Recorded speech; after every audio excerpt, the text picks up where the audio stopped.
Chapter 8. Mr. Bennet had very often wished, before this period of his life, that instead of spending his whole income, he had laid by an annual sum for the better provision of his children, and of his wife, if she survived him. He now wished it more than ever.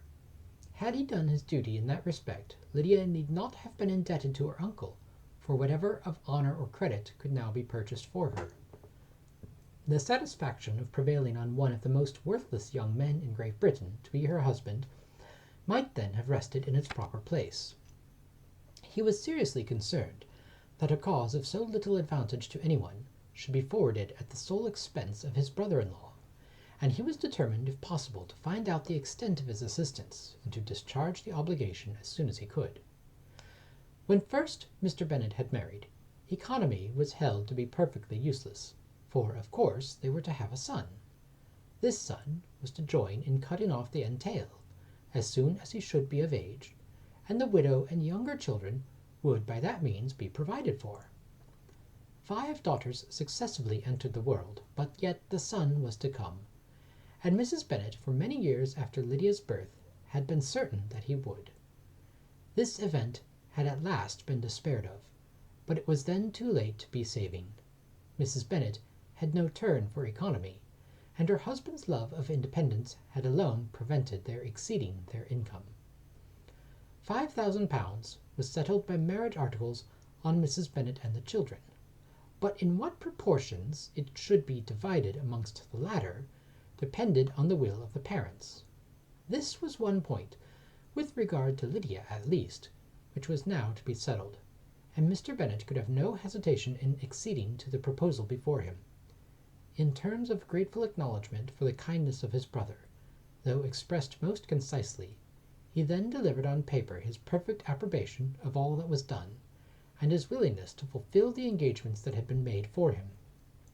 He had never before supposed that, could Wickham be prevailed on to marry his daughter, it would be done with so little inconvenience to himself, as by the present arrangement.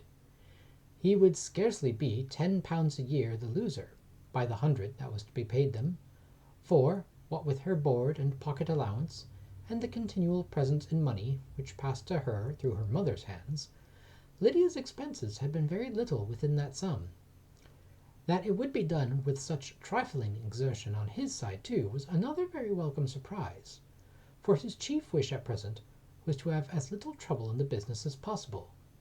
When the first transports of rage which had produced his activity in seeking her were over, he naturally returned to all his former indolence. His letter was soon dispatched, for though dilatory in undertaking business, he was quick in its execution. He begged to know further particulars of what he was indebted to his brother, but was too angry with Lydia to send any message to her. The good news quickly spread through the house, and, with proportionate speed, through the neighbourhood. It was borne in the latter with decent philosophy. To be sure, it would have been more for the advantage of conversation, had Miss Lydia Bennet come upon the town, or, as the happiest alternative, been secluded from the world in some distant farmhouse. But there was much to be talked of in marrying her, and the good-natured wishes for her well-doing, which had proceeded before from all the spiteful old ladies in Meryton, lost but little of their spirit in this change of circumstances, because with such an husband her misery was considered certain. It was a fortnight since Mrs. Bennet had been downstairs, but on this happy day she again took her seat at the head of her table, and in spirits oppressively high. No sentiment of shame gave her a damp to her triumph.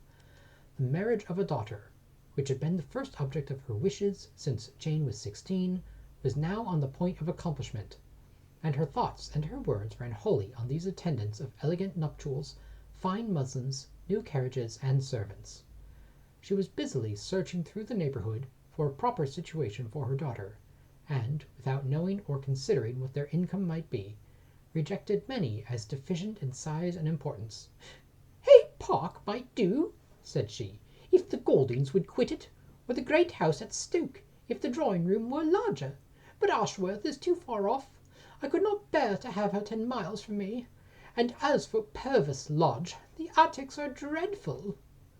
Her husband allowed her to talk on without interruption, while the servants remained, but when they had withdrawn, he said to her, Mrs. Bennet, before you take any or all of these houses for your son and daughter, let us come to a right understanding.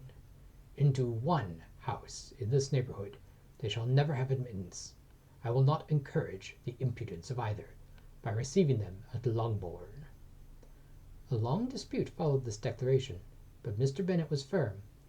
It soon led to another, and Mrs. Bennet found with amazement and horror that her husband would not advance a guinea to buy clothes for his daughter.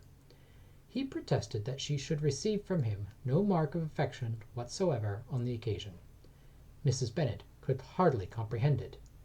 That his anger could be carried to such a point of inconceivable resentment as to refuse his daughter a privilege without which her marriage would scarcely seem valid, exceeded all that she could believe possible. She was more alive to the disgrace which the want of new clothes must reflect on her daughter's nuptials than to any sense of shame at her eloping and living with Wickham a fortnight before they took place. Elizabeth was now most heartily sorry that she had, from the distress of the moment, been led to make Mr. Darcy acquainted with their fears for her sister, for since her marriage would so shortly give the proper termination to the elopement, they might hope to conceal its unfavourable beginning from all those who were not immediately on the spot. She had no fear of its spreading farther through his means. There were few people on whose secrecy she would have more confidently depended, but at the same time there was no one whose knowledge of a sister's frailty would have mortified her so much. Not, however, from any fear of disadvantage from it, individually to herself, for at any rate there seemed a gulf impassable between them. Had Lydia's marriage been concluded on the most honourable terms, it was not to be supposed that Mr. Darcy would connect himself with the family, where to every other objection would now be added an alliance and relationship of the nearest kind with the man whom he so justly scorned. From such a connection she could not wonder that he should shrink. The wish of procuring her regard, which she had assured herself of his feeling in Derbyshire, could not in rational expectation survive such a blow as this. She was humbled, she was grieved, she repented, though she hardly knew of what. She became jealous of his esteem, when she could no longer hope to be benefited by it. She wanted to hear of him, when there seemed the least chance of gaining intelligence. She was convinced that she could have been happy with him, when it was no longer likely they should meet. What a triumph for him, as she often thought, could he know that the proposals which she had proudly spurned only 4 months ago would now have been gladly and gratefully received. He was as generous, she doubted not, as the most generous of his sex, but while he was mortal there must be a triumph. She began now to comprehend that he was exactly the man who, in disposition and talents, would most suit her. His understanding and temper, though unlike her own, would have answered all her wishes. It was a union that must have been to the advantage of both. By her ease and liveliness, his mind might have been softened, his manners improved, and from his judgment, but no such happy marriage could now teach the admiring multitude what connubial facility really was. A union of a different tendency, and precluding the possibility of the other, was soon to be formed in their family. How Wickham and Lydia were supported to be intolerable independents she could not imagine, but how little of permanent happiness could belong to a couple who were only brought together because their passions were stronger than their virtue, she could easily conjecture. Mr. Gardiner soon wrote again to his brother. To Mr. Bennet's acknowledgments he briefly replied, with assurances of his eagerness to promote the welfare of any of his family, and concluded with entreaties that the subject might never be mentioned to him again. The principal purport of his letter was to inform them that Mr. Wickham had resolved on quitting the militia. "It was greatly my wish that he should go on," he added, "as soon as his marriage was fixed on, and I think you will agree with me in considering a removal from that corps as highly advisable, both on his account and my niece's. It is Mr. Wickham's intention to go into the regulars, and among his former friends there are still some who are able and willing to assist him in the army. He has the promise of an ensigncy in General Blank's regiment, now quartered in the north. It is an advantage to have it so far from this part of the kingdom. He promises fairly, and I hope among different people, where they may each have a character to preserve, they will both be more prudent. I have written to Colonel Forster to inform him of our present arrangements, and request that he will satisfy the various creditors of Mr. Wickham in and near Brighton with assurances of speedy payment, for which I have pledged myself, and will give you yourself the trouble of carrying similar assurances to his creditors in Meryton, of whom I shall subjoin a list, according to his information. He has given us in all his debts. I hope he at least has not deceived us. Haggerston has our directions, and all will be completed in a week. They will then join his regiment, unless they are first invited to Longbourn, and I understand from Mrs. Gardiner that my niece is very desirous of seeing you all before she leaves the south. She is well, and begs to be dutifully remembered to you and her mother. Yours, etc., E. Gardiner. Mr. Bennet and his daughters saw all the advantages of Wickham's removal from the Blankenblinkshire as clearly as Mr. Gardiner could do, but Mrs. Bennet was not so well pleased with it. Lydia's being settled in the north, just when she had expected most pleasure and pride in her company, for she had by no means given up her plan of their residing in Hertfordshire, was a severe disappointment. And besides, it was such a pity that Lydia should be taken from a regiment where she was acquainted with everybody and had so many favourites. "She is so fond of Mrs. Forster," said she, "it would be quite shocking to send her away, and there are several of the young men too that she likes very much. The officers may not be so pleasant in General Blank's regiment." His daughter's request, for such it might be considered, of being admitted into her family again before she set off for the north, received at first an absolute negative.